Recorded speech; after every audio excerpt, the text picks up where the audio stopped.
સુરતના north zone વિસ્તારમાં રત્નમાલા junction અને ગજેરા જંકશન પર આવેલી 4 લેન ફ્લાયઓવર બ્રિજના કાંસાનગરથી અમરોલી તરફ જતા એક તરફના 2 લેન બ્રિજનું લોકાર્પણ કરવામાં આવ્યું હતું।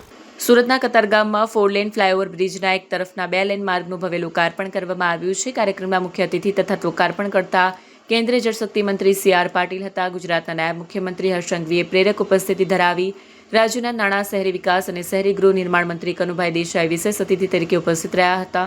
સુરત મહાનગરપાલિકાના મેયર દક્ષિશ માવાણીએ બ્રિજનું લોકાર્પણ કર્યું। કાર્યક્રમમાં અતિથિ વિશેષ તરીકે મુકેશ દલાલ અને પ્રભુભાઈ વસાવા તથા અન્ય અનેક અગ્રણીઓ હાજર રહ્યા હતા। નમસ્કાર મિત્રો, સુરત શહેર એ બ્રિજોનું શહેર છે।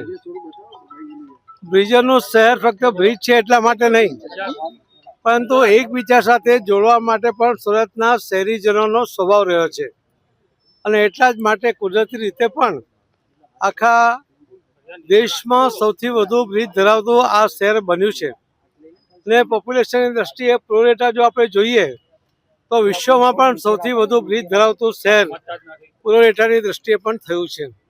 આજે હિન્દુ મિલન મંદિરથી અમરેલી બ્રિજ સુધી જવા માટે જે ટ્રાફિકની સમસ્યા હતી એ આ બ્રિજને કારણે એ સમાપ્ત થઈ છે અને લોકોની સગવડ વધી છે।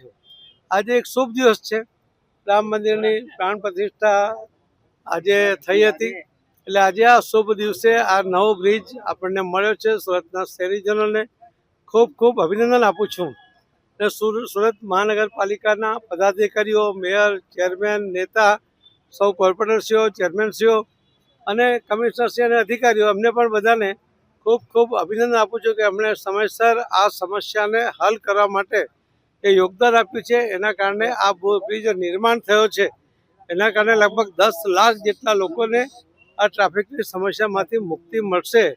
એટલા માટે આપના માધ્યમથી આખા શહેરના લોકોને સૌને ખૂબ ખૂબ શુભેચ્છા પાઠવું છું।